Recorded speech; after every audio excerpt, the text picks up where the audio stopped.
What's up, everybody? This is Jamelia, and you're listening to Barely Legal and Web3. On this podcast, we talk about everything at the intersection between legal compliance and Web3 innovation.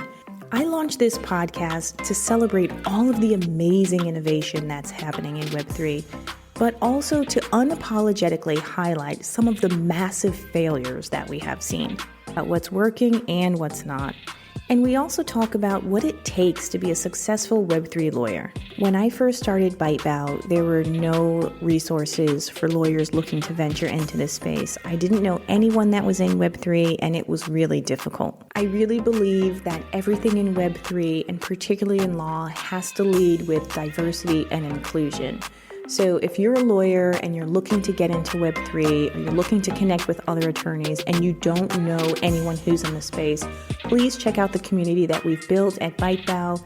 You can check it out in the link below. I always leave the link there for people to join. It's totally free. Come in, connect with some other great Web3 lawyers who also believe that we should be building an inclusive community. And on top of that, we're sharing great information. You get to learn, you get to connect with other people, you will ultimately get a chance to get referrals, and so it's just a wonderful place to be. It's a safe space, and I hope to see you in there.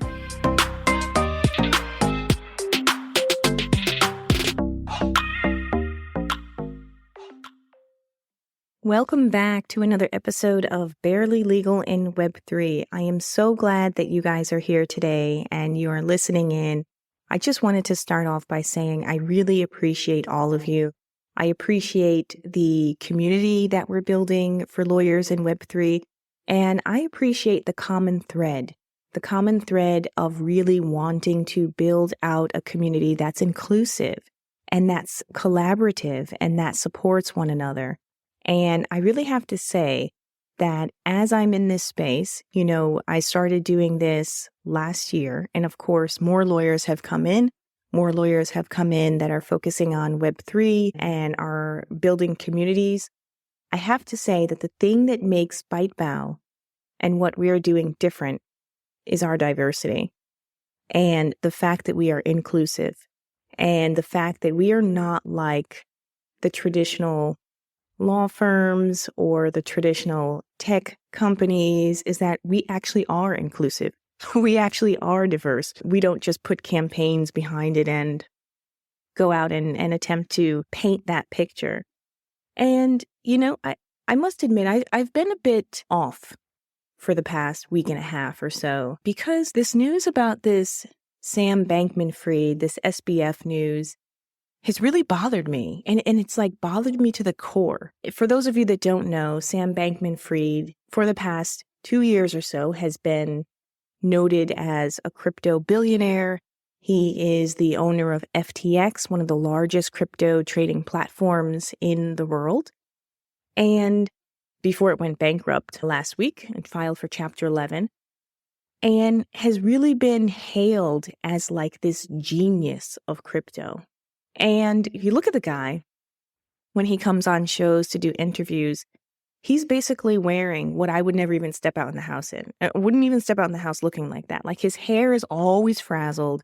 He's wearing this old dusty t-shirt. And some of you may be saying oh, you shouldn't judge people by, yeah, you should judge people by how they dress, because that's a reflection of how much they care about the event that they're coming to. So he's done interviews, he's been seen everywhere, and he just looks a mess.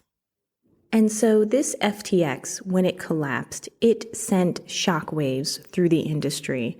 And not just because of the magnitude of the amount of capital that was wrapped up in it, but because so many different companies were actually doing business, relied on, or were leveraging the cryptocurrency within this platform. The Chapter 11 bankruptcy filing, the details that are in it, you can't make it up. That is real. And I encourage you, please look it up. I will put the link in the show notes. Read this filing. With the beginning of all Chapter 11 bankruptcies, whoever is leading the charge of the bankruptcy, whether it's the newly appointed CEO in this case, or whether it's someone else who's been appointed as administrator, they have to give the state of affairs. They have to say, I came in, this is what I found. We reviewed books and records. This is the state that we're in.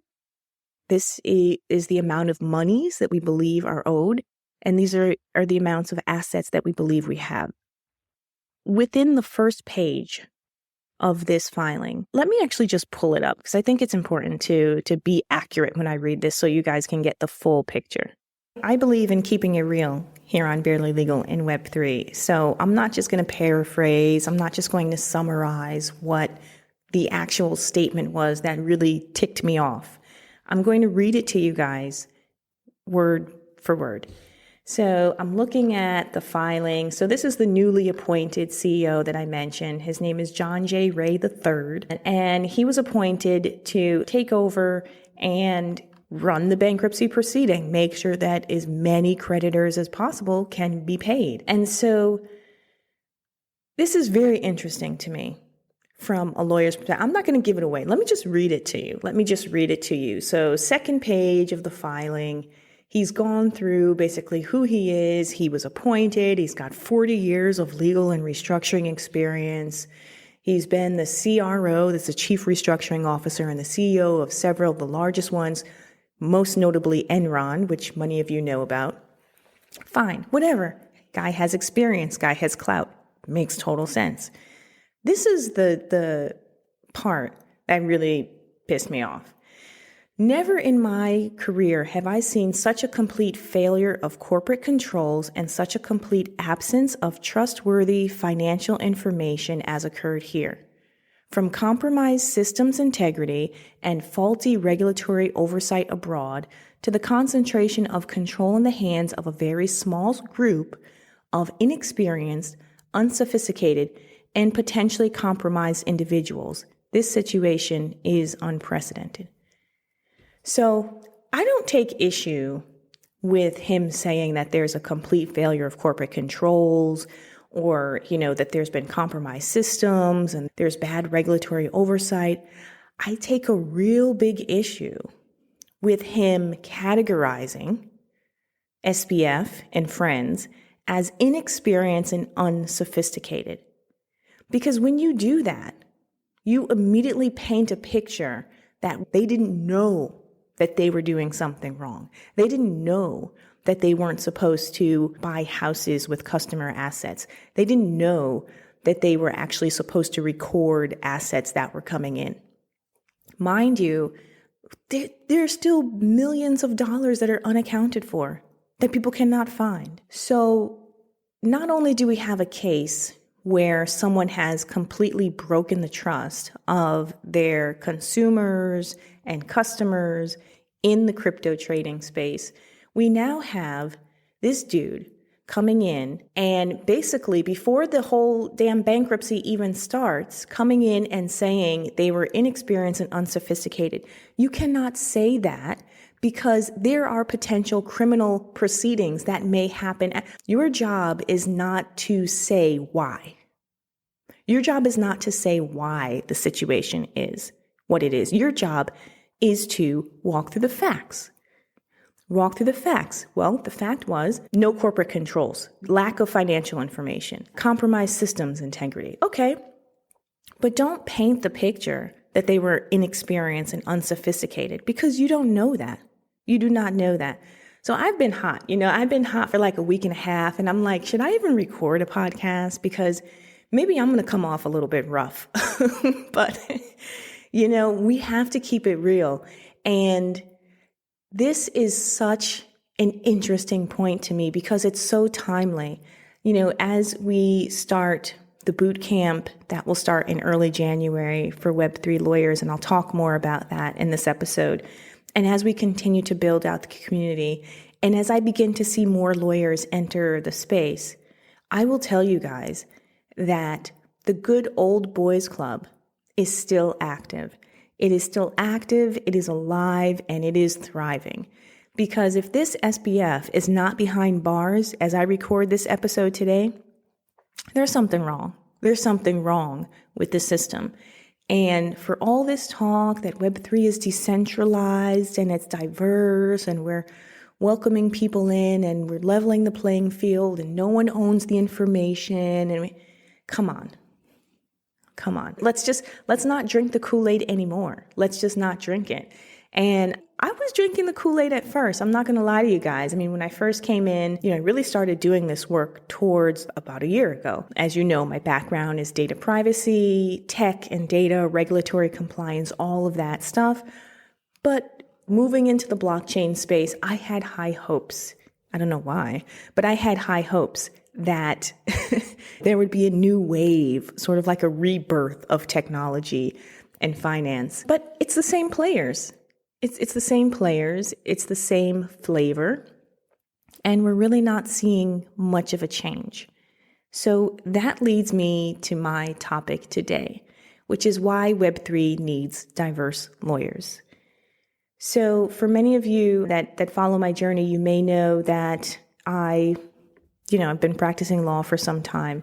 And I don't think on this podcast I really shared much about my experiences practicing law, from when I was in private practice to in-house counsel. And for many of you on the outside, like, wow, Jamelia, it sounds great. You've done a lot of great things. You've worked, in a firm, you've worked in-house, you've worked for aerospace and defense, you've worked for hospitality, you've worked for banking, for actually one of the largest banks in the UK. That sounds great. Let me tell you guys something. The same good old boys network, banging the table here. Okay, the same good old boys network that exists, that has been perpetuating this system that you see reflected in the partnership ranks of many big law firms, is the same system that's happening in Web3. It is the promotion and the protection of white males, whether it is merited or not. And we all know that there's no reason that someone with SBF's background should even have had a multi-billion-dollar company, because the dude couldn't even put on a button-down shirt and take care of his hair for an interview. So why was he trusted to take on billions, not millions, billions of dollars and create an empire?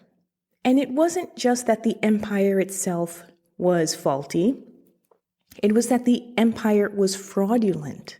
We're not just talking about bad business and a business model that doesn't make sense. We're not talking about that. We're talking about having a research firm and a trading platform, and the information from the research firm is cross-filtering with the trading platform and vice versa. And people knew this, and this was open information. So let's talk about what Web3 really needs. It really needs lawyers that actually do have the merit and actually do have the experience and haven't gotten by because they're just a white male. Now, let me be very clear. I'm not saying that all white men don't know what they're doing in Web3 if they're practicing law or if they're building a business. That's not what I'm saying. What I am saying is that they have been given opportunities that others would not have gotten. And so the reason why, when you look to see who is general counsel at many of these large crypto trading platforms and other large Web3 businesses, is because they have been chosen or picked by people who are running the business that say, I want someone that looks like me. And they may not say it, consciously, right? But they may. But many times, maybe they're not saying it consciously, but it is coming out. And we know that. We know it. And anyone that doesn't agree with that, just go do the research. Go do the research about human behavior. Go do the research about why there's such a discrepancy in the number of women lawyers that are partners at these big law firms. Why do law firms need to actually create these pipelines? Because the hiring practices are discriminatory. And it's because the people who are doing the hiring just tend to hire people that look like them. And so all of this creates this huge system where people are only promoting and only choosing to work with people that look like them. And so back to my story, one of the reasons that I decided to leave corporate is because they could never accept my magnificence. I'm just kidding. One of the reasons I decided to leave corporate is because I knew within my heart of hearts that even though I had made it quite high in that structure, that I really should have been at least 2 rungs up.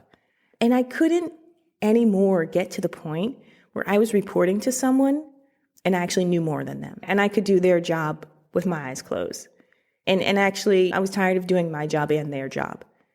The reason for creating the course and the community is so that people who are interested in learning about legal issues in Web3, learning about how to create a space for themselves in the Web3 legal area, have the tools and resources to do so.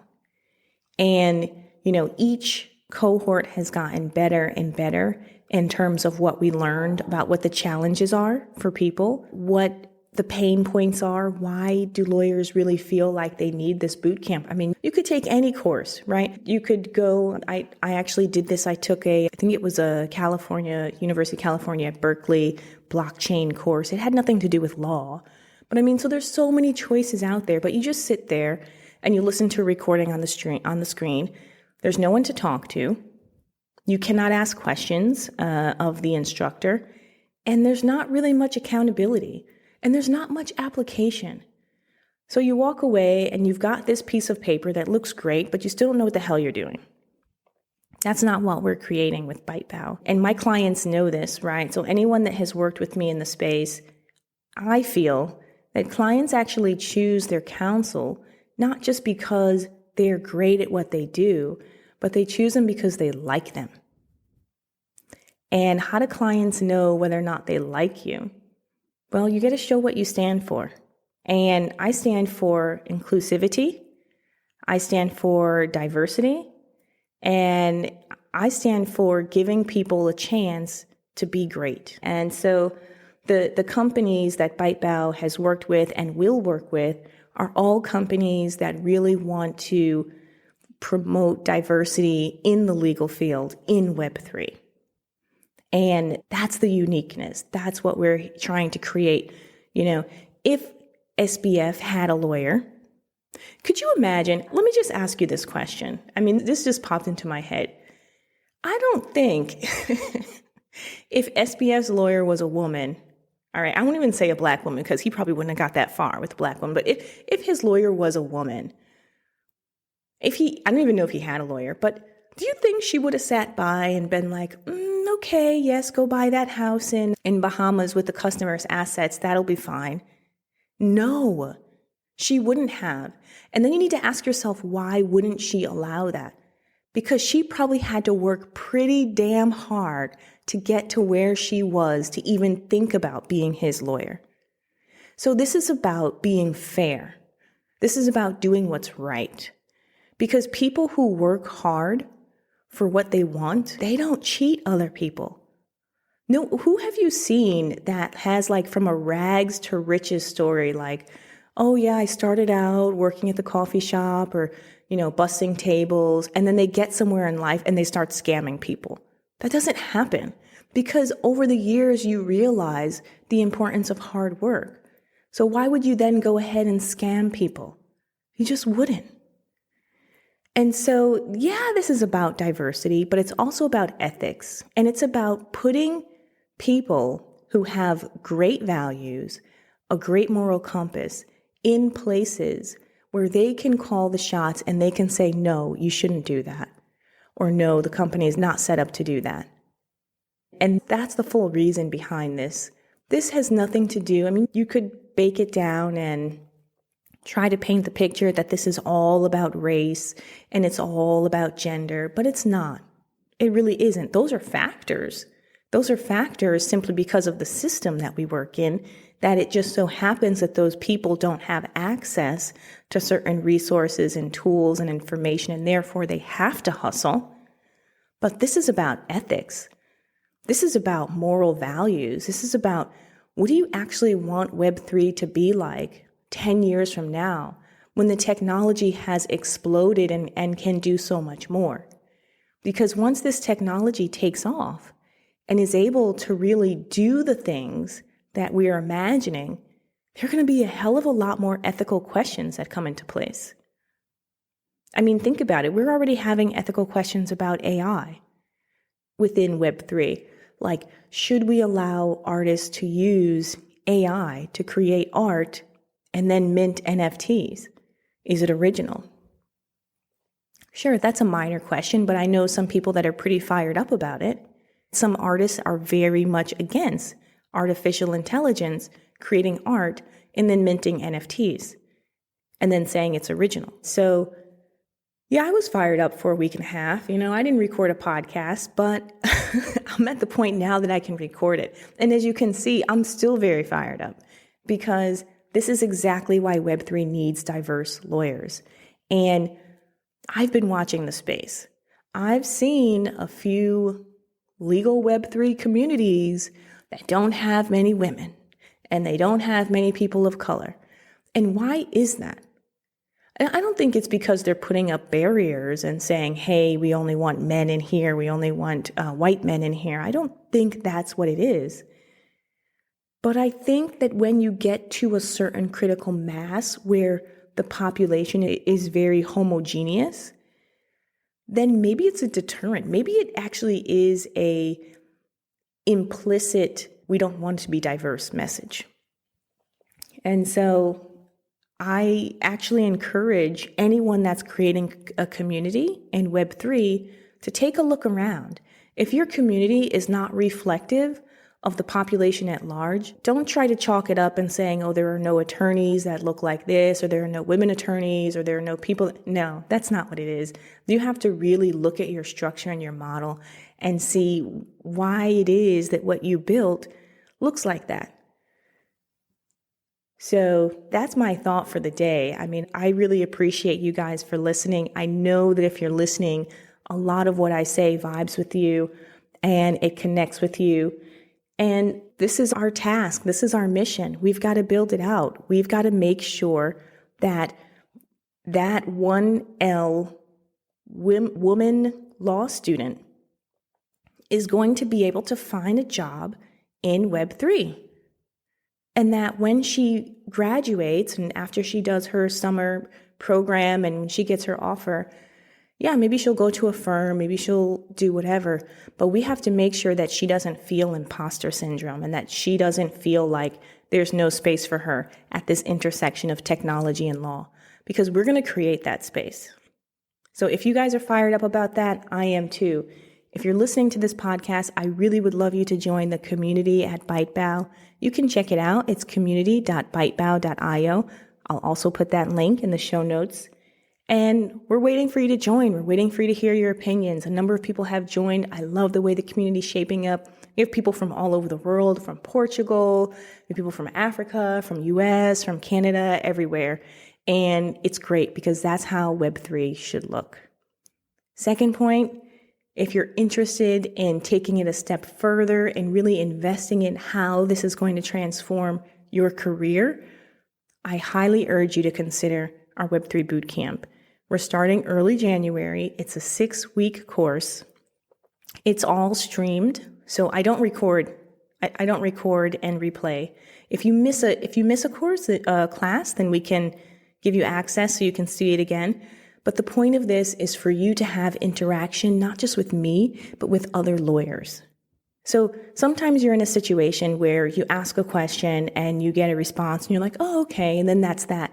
But when you're in a small group and you ask a question and then someone challenges your question or someone responds to your question that's not the instructor, that is so much better. And so we really need to create this collective of thought leadership and diverse thought to really come up. And the kicker for all of this is the Capstone Project. Now, in our first cohort, we had a really great accelerator that we worked with. We worked with Angel Labs. They had about 15 different Web3 startups that came into our clinic, and we were able to answer their questions and, kind of just get that confidence of, hey, I've actually done this. I have actually guided and given some advice to a Web3 startup. And so when you leave the boot camp, you're no longer coming in as somebody who has just read articles or someone who has just taken a course. You're leaving as someone who has actually given guidance before and has some experience under their belt. So that is the kicker. That's the value that we provide. And the cherry on the cake is that all of this is done in an inclusive, non-judgmental fashion, which is the way we like it. So encourage you guys to check that out. I've ranted. I feel much better after recording this podcast. There'll probably be more passionate episodes coming up, depending on how Web3 goes. And yeah, I look forward to hearing from you guys. You guys can check me out on, I guess I'm mostly on Twitter these days. I'm thinking of doing some Barely Legal in Web3 recordings on Twitter Spaces. So if you have any thoughts on that, you can send me a DM.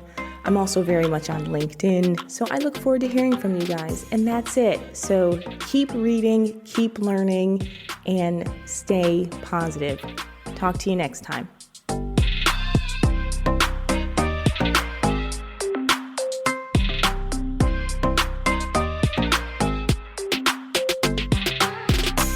Hey guys, thank you so much for tuning in and listening to today's episode. You know, I appreciate when you guys tune in and the time that you take to listen to the show and support us. And I have one thing that I'd love for you to do that would really help us out, which is rate the show. If you've enjoyed it, make sure you rate it. You can do it on whatever platform you're listening on. That would do wonders for us. And if you really want to be a super fan and really support the show, there's a link below that you can support us and donate a small monthly contribution, which allows us to continue to create great content for you. Thanks so much again. Appreciate you and see you next time.